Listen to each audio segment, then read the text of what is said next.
Thanks uncle. జీవితంలో మీరు నాకు చేసిన సహాయం నేను ఎప్పటికీ మర్చిపోను. అది నువ్వు మర్చిపోలేవని నాకు తెలుసు. అవును అంకుల్, నాకు కొత్త జీవితాన్ని ప్రసాదించిన మిమ్మల్ని నేను ఎలా మర్చిపోగలను? మధ్యలో ఆయన ఏం చేశారు? ఆయన చాలా చేశారు మమ్మీ. అది చెప్పాలంటే బోలె టైం పడుతుంది. మేము ఈ నిర్ణయానికి రావటానికి అంకుల్ ప్రోత్సాహమే కారణం. నిమ్మి, ఇంకా డబ్బు అవసరమైతే మొహమాట లేకుండా అడగమ్మా.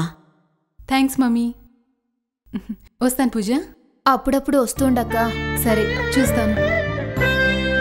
ఉన్న పిల్లలిద్దరూ కంటి పాపల్లా నా కళ్ళ ముందే ఉండాలనుకుంటే నువ్వు దూరం అవుతున్నావు నిమ్మి. తప్పదమ్మా, వస్తాను.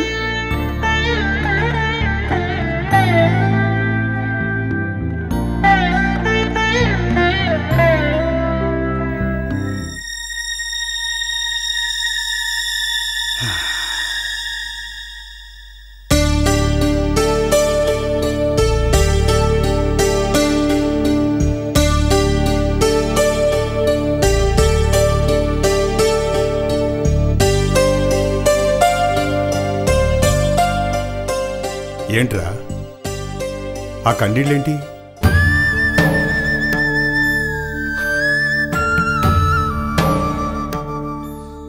ఏడుపు ఆడవాళ్లకు వరం, మగవాళ్ళకు ఆ వరం కూడా లేదు. Take it ఈజీరా.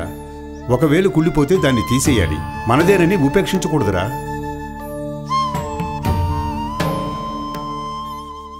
ఓకేరా మూర్తి, నేను వచ్చిన పని అయిపోయింది. మరి నాకు సెలవిప్పిస్తావా? నువ్వు కూడా వెళ్ళిపోతావా? తప్పదురా, వెళ్ళాలి. మా అబ్బాయి ఆస్ట్రేలియా వచ్చామని రోజు ఫోన్ చేస్తున్నాడు. ఎలాగూ నేను వచ్చిన పని అయిపోయింది కదా.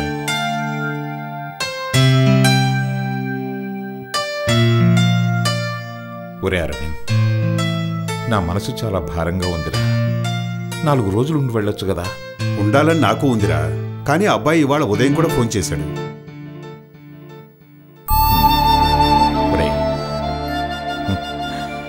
నాకంటే పెద్దవాడివో చిన్నవాడివో తెలియదు.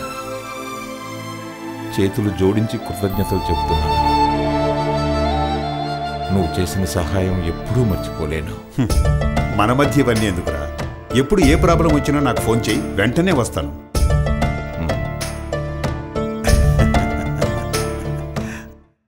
No no no no no no మీరు ఏం చెప్పినా విన్ను. ఎంత సిన్సియర్ అయితే మాత్రం శ్రీమంతులు అంటే గౌరవం ఉండొద్దా? అది కాదు రావు గారు. సారీ కమిషనర్, అసలు ఉన్న వాళ్ళంతా క్రిమినల్స్ అన్నట్టు పరుగులు తీస్తే ఎట్లా? అసలు మా పార్టీకి డొనేషన్లు ఇచ్చేదంతా ఈ ఆదిరెడ్డి లాంటి పెద్ద మనుషులే కదయ్యా. Yeah I know. అలాంటి ఆదిరెడ్డి గారిని చిన్నపిల్లాళ్ళ పరుగులు తీస్తాడా? Come in sir. Yeah come in. Good morning sir. Good morning. వీరెవరో తెలుసా? ఆదిరెడ్డి బావమర్ది. చూసారా చూసారా ఆ తలతెక్కి సమాధానం? క్యాబినెట్ మినిస్టర్ని నన్ను పట్టుకుని ఆదిరెడ్డి బాంబర్ది అంటాడా? ఏ సార్, నేను అన్న తప్ప? మీ చెల్లెల్నే కదా ఆదిరెడ్డి పెళ్ళాడింది. ఏమేరా? కావచ్చయ్యా, కానీ నేను ఒక క్యాబినెట్ మినిస్టర్ని. ఆ విషయం నీకు తెలీదా? తెలుసు, కానీ ప్రస్తుతం మీరు ఇక్కడికి వచ్చింది ఆదిరెడ్డి బాంబర్దిగా నన్ను సస్పెండ్ చేయించడానికి. అంటే నీ తప్పు నీకు తెలిసిపోయిందనమాట. సస్పెండ్ అవడానికి సిద్ధంగా ఉన్నావు అనమాట. సస్పెండ్ అయ్యే తప్పు నేనేం చేశాను సార్? బాంబుల పేరు చెప్పి ఆదిరెడ్డిని పరుగులు దించడం తప్పు కదా? బాంబు అనే మాట నా నోటి నుండి రాలేదు. అయినా నా చేతిలో గిఫ్ట్ ప్యాక్ చూసి వాళ్లే కంగారు పడ్డారు. నేనేం అనుకున్నానే అందులో బాంబు ఉందని వాళ్లే అనుకున్నారు. వాళ్ళు అలా ఎందుకు అనుకున్నారో మీరు అడగలేదా? అది నీకు అనవసరం. నువ్వు ఆయన్ని పరిగెత్తించావా లేదా అది చెప్పు. వాళ్లే పరిగెత్తారు, ఎందుకంటే ఆ గిఫ్ట్ ప్యాకెట్లో వాళ్ల చేతులతోటే బాంబు పెట్టారు. అందుకే వాళ్ళు అలా భయపడ్డారు. నా బిడ్డను చంపాలని ఆ ప్యాకెట్ నా గిఫ్ట్గా పంపించారు. అదే ప్యాకెట్ను పట్టుకుని వాళ్ళ ఇంటికి వెళ్ళేసరికి వాళ్ళు పరుగులు పెట్టారు. ఇందులో నా తప్పే ఉంది సార్. ఏదైనా ఒక పోలీస్ ఆఫీసర్గా ఉద్యోగం చేస్తూ గౌరవనీయులైన పౌరుణ్ణి భయభ్రాంతులు చేయడం తప్పు కాదా?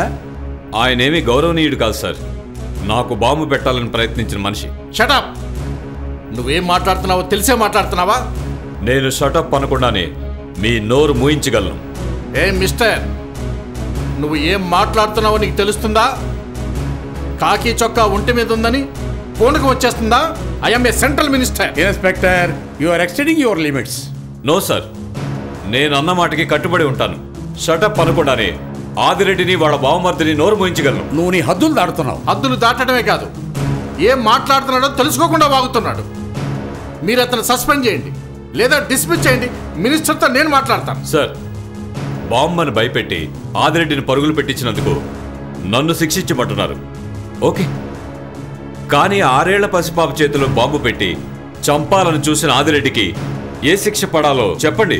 నీ కూతురికి బాంబు పంపింది ఆదిరెడ్డి గారు కాదు. ఆయన ఎందుకు పంపుతాడు? తప్పకుండా రుజువు చేస్తాను. ఏమిటి నువ్వు అనేది ఇన్స్పెక్టర్? ఆదిరెడ్డి బాంబుతో పంపించిన మనిషిని నాతో తీసుకొచ్చాను సార్.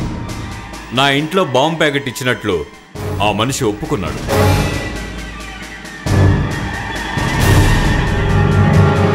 సరే, అతన్ని పిలవండి.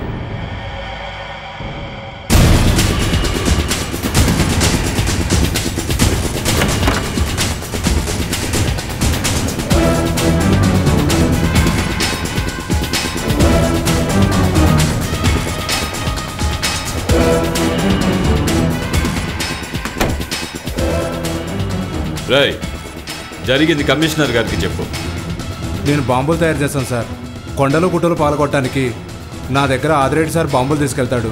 ఈసారి టైం సెట్ చేసిన బాంబు ఇన్స్పెక్టర్ గారు ఇంట్లో ఇవ్వమన్నాడు. అలా ఇచ్చినందుకు నాకు 10,000 ఇచ్చాడు సార్. ఎవడో అనామకుడిని తీసుకొచ్చి పోలీసులు 4 కొడితే ఏం చెప్పమంటే చెప్తాడు. వీడెవడో అనామకుడు కాదు, రెగ్యులర్గా ఆదిరెడ్డికి బాంబులు సప్లై చేసే మనిషి. కన్స్ట్రక్షన్స్కి బాంబులు పంపుతాడు. ఆదిరెడ్డి లాంటి రిచ్ మ్యాన్ మీద ఎవడో ఏదో చెప్తాడు. అది నిజమని నమ్మకం ఏంటి? ఇతను ఆదిరెడ్డి మనిషి నమ్మకమే ఉంది. Correct sir. Just a minute. ఇది ఆదిరెడ్డి బర్త్డే నాడు తీసిన ఫోటో. ఈ ఫోటో చూడండి.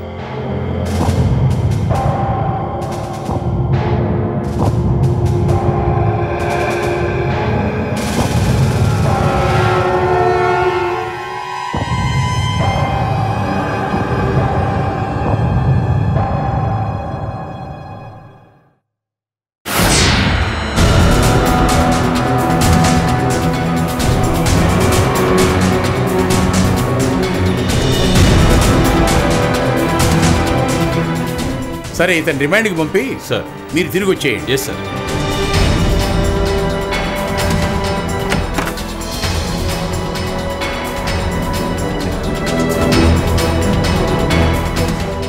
ఇప్పుడేమంటారు రావు గారు?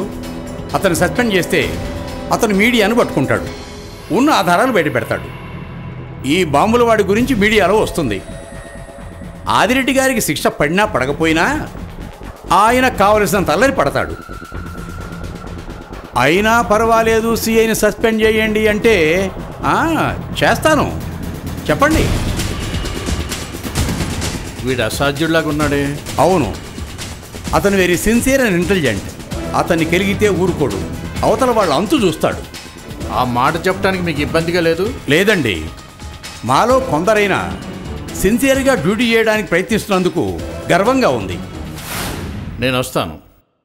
అదేంటి సార్ అలా వెళ్ళిపోతున్నారు? వారిని వెళ్ళనివ్వండి ఇన్స్పెక్టర్. ఓకే, వెళ్ళండి. ఈ ఫోటో ఆదిరెడ్డికి నా గిఫ్ట్గా ఇవ్వండి. పోలీస్ కుటుంబాల జోలికి వస్తే మాత్రం ఊరుకోమని గట్టిగా చెప్పండి. చాలు చాలు రావు గారు, మీరు వెళ్ళండి. What is this inspector? మీరు ఎక్కడున్నా గొడవలేనా? సార్, శాంతి భద్రతలు కాపాడటమే మన డ్యూటీ.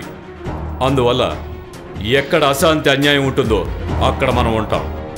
ఇక ఏ గొడవ లేకుండా ఎలా ఉంటాం సార్? కొంచెం కేర్ఫుల్గా బిహేవ్ చేయాలి, అప్పుడే మనం న్యాయం చేయడానికి మిగిలి ఉంటాం. Understand? Yes sir. Take care of your self.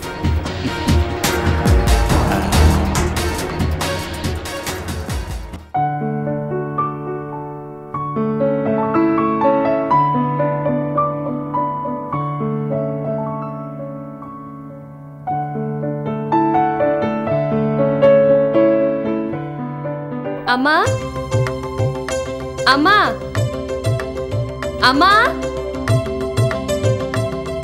ఏంటమ్మా ఏంటి హడావిడి? అది అది అది అది అంటే నాకెలా తెలుస్తుంది? ఏంటి?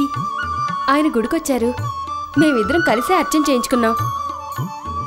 అదెలా జరిగింది? నువ్వెవరో తెలిసే జరిగిందా?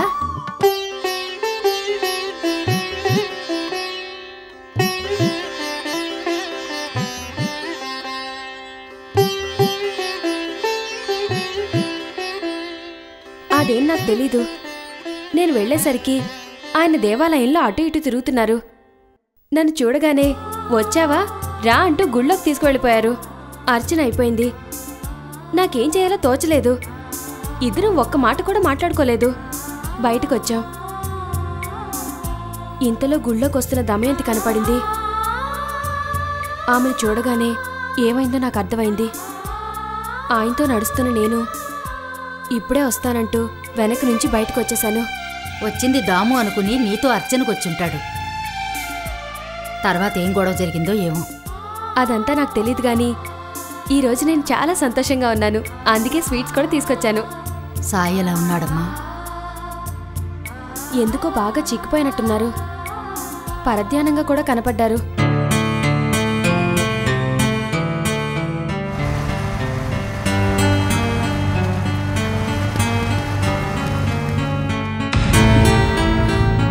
అమ్మా, ఆయన ఇక్కడికే వస్తున్నారు. నేను లోపల దాక్కుంటాను.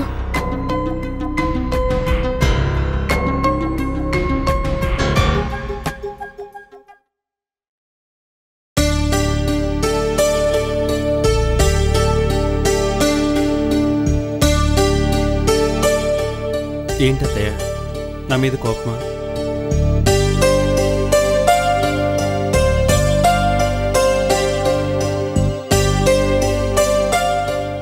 ఎలా ఉన్నావు అత్తయ్య? మేం బాగానే ఉన్నాం. నీకింతకాలానికి మేము గుర్తుకొచ్చామా? నన్ను క్షమించత్తయ్య. వద్దామంటే ఏదో ఒక పని ఉంటుంది, అంతేగాని మిమ్మల్ని ఎలా మర్చిపోతాం?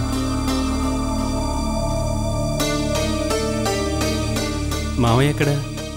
హైకోర్టులో కేసుందని హైదరాబాద్ వెళ్లారు. ఎప్పుడొస్తాడు? ఏమో తెలీదు. ఇవాళ నీ పుట్టినరోజు కదా, నీకు శుభాకాంక్షలు సాయి. థ్యాంక్స్ అత్తయ్య. నీ దగ్గరే మావయ్య దగ్గర ఆశీర్వాదం తీసుకుందామని వచ్చాను. పర్వాలేదు.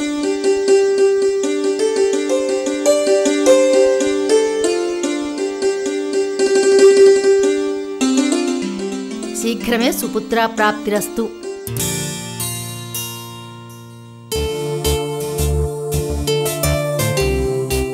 ఉండు, ఇప్పుడే వస్తాను.